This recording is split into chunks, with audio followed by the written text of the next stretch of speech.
think the most helpful thing that my mom did and my mom did was just um, being completely non-judgmental about the things that I do.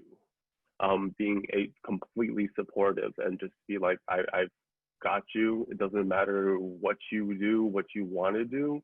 I'm gonna be there for you. And she kind of took a step back and let me find when I was comfortable to talk with her.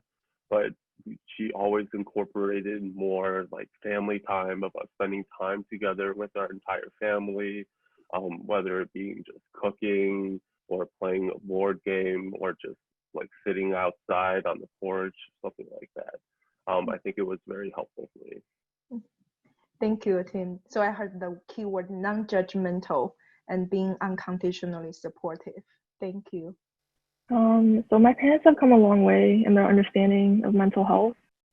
I think one of the least helpful things they've done is like when I first started showing symptoms of depression and anxiety, they just didn't really understand it, and so they took me to my pediatrician, and she recommended that I go to a psychiatrist. And I remember I was in 8th grade at the time, and when we were going to see the psychiatrist, my parents tried to talk me out of it, and they were just saying like, oh, like, you know, you don't need to do this. You're so much better than this. Like, you can't be depressed. You can't be anxious. Like, and they were just putting a lot of pressure on me to not feel the way that I was feeling. And so this led to like me internalizing a lot of my feelings and just bottling up my emotions. And I remember I talked about this a little bit in the video, but I remember the first time I tried to commit suicide. My parents came home and they found me on the bathroom floor, and I was pretty much almost unconscious. And they got pretty angry with me after I told them what I had done, and they refused to take me to the hospital for the next, I would say, 8 hours, just because they were ashamed of what I had done.